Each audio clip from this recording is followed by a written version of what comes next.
What's up guys, Eric here with At Home in the Future. We check out the latest gear and gadgets for modern families. Hey, if you dig this video, make sure you hit that like button and don't forget to subscribe if you want to see more videos like this.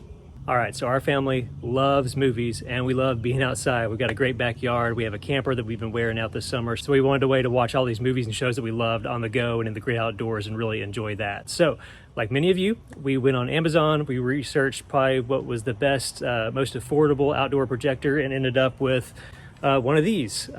So I'm not even going to say the name brand here because we've had a terrible experience with this thing. The image quality has always been kind of, the sound's terrible. You can never really hear what people are saying. Worst of all, this thing quit working well almost immediately after just a few months of owning this. Now to even get it to turn on, we actually have to take a blow dryer and blow in the side of it until it somehow gets warm enough to trigger the light. It's terrible. I don't want to get another one from this brand. I want to look around for a better option. And that's what leads us to today's review, which is the WEMAX Dice projector. So after going back to the drawing board and seeing what kind of projector you could get with just a little bit more money, I was pretty excited to see what the WEMAX Dice has to offer. You can see a rundown of all the stuff here in the side of the box, but we're talking full HD, really loud speakers that are supposed to have like DTS and Dolby surround sound, super bright projection, 700 lumens, all of these apps, all this cool stuff. So I was really excited to get this thing in and check it out. We've had an opportunity to use this now for just a few months and I have a lot of opinions of this thing, so let's get to it. Setting up the Dice is actually pretty cool. It's a lot like setting up an Android phone or tablet if you've ever done that sort of thing, or even an Android TV. So you basically turn it on, log into your Google account if you have one. You may want to set one up, and basically just go through a few screens to connect it to your Wi-Fi and get the settings you want, and then you're off to the races and good to go. It actually uses Google's Android TV interface, which if you have a Chromecast or a Google device in your house or something like the NVIDIA Shield, you may already be familiar with that. But long story short, it's really easy to get around. It's a grid of apps, just like any other streaming box, but built right into the projector, which is really nice. And use this really simple, really nicely designed remote to navigate around. It just has a simple directional pad, volume controls, and all the Android controls that you'd be used to, a home button, a menu button, and a back button. So really easy to navigate and really easy to use. One thing I've really enjoyed is it actually has the Google Play Store. So with the exception of just a few key apps, we'll talk about those in a minute, you can get just about any TV app you would want for this. If there's an Android TV app for that, you can get it on this projector, and you can install it right on the device itself without having to use another device or streaming stick, which is really nice. But it also has lots of connections in the back too, so you're not just limited to the apps you can use on it or that are automatically installed on it, but you can actually use the HDMI port to pretty much put an unlimited amount of devices through this thing, which is really, really great. All right, so let's talk about some of the pros and cons of the WEMAX Dice in use. Now, we've been using it now, like I said, for a few months in a variety of scenarios, projecting it on walls in our house and even outside of like the campsite in our backyard using one of these big Amazon special fabric screens. It's like 20 bucks, but it does a great job. So the thing to know is it'll project, they say up to 120 inches. And just what that means is it should look super sharp, 1080p at up to 120 inches. But yes, it does look great. It can go bigger. Thankfully, that is one of the nice things about this projector is that since the resolution is so high at full HD 1080p, you can actually blow up the screen quite a bit bigger and get further from your house or further from the screen or from the wall. And as long as you're sitting back a pretty good ways, the image looks really sharp until you just go a ridiculous distance back. But it looks super sharp. It is extremely bright. Those 700 lumens, you will feel that. If you have, you're sitting in the backyard at night watching a movie that has a lot of bright outdoor scenes, there's kind of like that, oh, whoa moment, unless you're using eco mode to turn the brightness down. It is super, super bright and very clear, nice and crisp. The only drawback to the image sometimes is maybe you'll get an app or a source that reverts to like a lower quality image, I guess because of copyright issues or something. Sometimes with some of the apps, they can only display in 480p. That looks particularly gross when you blow it up that big. But if you're using a high quality source for your movies, this projector looks absolutely awesome. The colors are crisp. The action is smooth. Even like the night scenes in movies that are sometimes just lost in a projector actually look really clear on this. We've been super, super happy with how everything looks. So let's talk about audio for just a minute, and I'll tell you right now that this is absolutely my favorite part of using this projector. You'll see a row of icons down at the bottom of the back, you know, DTS and Dolby surround and all this other stuff. Well, I can't promise that you're going to hear things whirring all around you and over you and all that typical movie theater, home theater feel type stuff.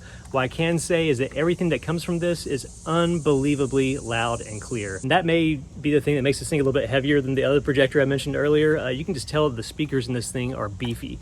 Where that really pays off is in dialogue scenes. So we watched Indiana Jones in our backyard a few summers ago with the other projector, and we had to get everybody to be totally quiet anytime it was just people talking. But with this, everything is loud and clear. You can really make out what people are saying. And this is even at like 60% or 70% volume, not maxing it out or anything. It's really great. The other surprising thing is, like with big action movies, we watched Jurassic Park a month ago, but with big action movies like that, there's actually surprising bass, and like when a dinosaur roars, you really feel it. It doesn't sound like that tinny kind of muffled kind of sound coming out of something, but actually loud and clear. It has a really wide sound stage that you wouldn't expect from something like this. And it's absolutely awesome. Two more high points I want to talk about really quick are battery life and just connectivity. So let's talk about connectivity first. So it's got an HDMI port in the back. Now again, with those previous projectors and some other devices that I've used like this, sometimes when you plug in video from an HDMI source, the quality is either bad or there's this weird audio delay where sometimes, you know, people's mouths are like a half second off from the dialogue.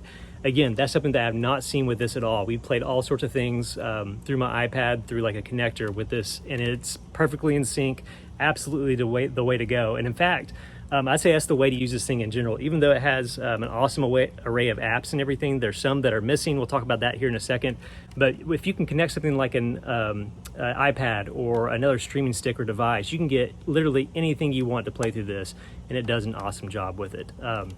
The other key thing to talk about is battery life. So although we mostly use this plugged in, to be honest, just to get that super bright 700 lumen picture quality, there is an eco mode you can use for this, which is awesome if you're running it off a battery. So with eco mode, it lowers the screen brightness substantially. And I think maybe even dials back a few other things like max volume and stuff, but you can get about 3 hours out of it. Basically what it means is you can run it on battery long enough to watch a good movie at your campsite or in your backyard, which is good enough for most people. If you're trying to marathon like Lord of the Rings or something like that, you probably want to plug it in, but otherwise the battery life is more than fine. If you use the battery without eco mode, it can last quite a bit less. I've seen it hit an hour and a half or 2 hours on full brightness, so that eco mode is your friend if you want to go battery only. Okay, so we've talked about all the pros and all the reasons I love the Dice, but there are a few cons that I think are worth considering. So the first one that kind of caught me off guard a little bit is I feel like the Wi-Fi range on the projector isn't as great as it could be. So I'm standing in my backyard right now, which is maybe 30 feet from my router inside the house, and with my phone, with tablets and that sort of thing, I really have no problem getting a Wi-Fi connection. When I was trying to set up my projector from about right here, maybe 5 feet behind me, for an outdoor movie, I found that it was dropping the Wi-Fi connection a little bit or just buffering quite a bit on some streaming apps. But if Wi-Fi range is a big deal for you, or that's a concern, that may be something that you may want to consider or check out before purchasing this thing. Okay, drawback number 2 is app availability. So while it's awesome to have Android TV built in this thing where you can get just about any app that you want off the Google Play Store, there are a few notable exceptions. So as you look around, you may find that you have like 80% of the apps that you use all the time, but maybe like some of the bigger ones are completely missing. I'm not sure if that's WEMAX's fault, or I think a lot of that has to do with restrictions on what content can be played on projectors. So if you expect to only use the projector itself to use your apps with this thing, then you may really want to go through and check that list and make sure they have the exact streaming apps you want. Now, again, this is easily remedied by using the outside streaming stick or another device to send your content to it, but it's something worth knowing.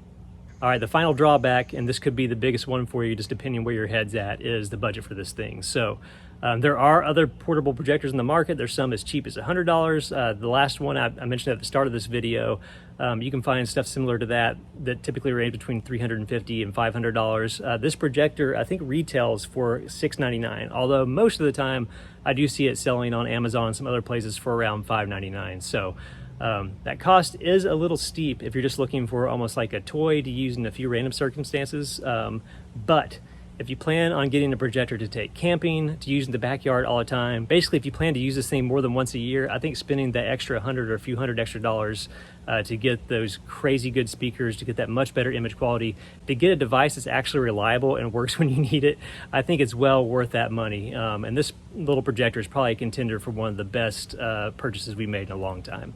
So there you have it. We love our WEMAX Dice. This little thing has really changed the way we watch stuff outside and when we're away.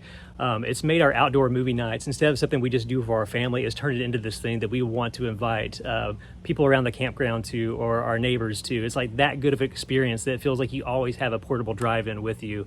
And that's probably the best compliment I could give this thing. So check it out, definitely well worth your time. You can find it on just about anywhere you shop online or on their website, and we'll put a link down below. Hey, I hope this review is super helpful for you. If you dig this video, make sure to hit that like button, and don't forget to subscribe. We review stuff like this all the time, so if you're into gear, electronics, outdoor stuff, this is the channel for you. We'll see you next time.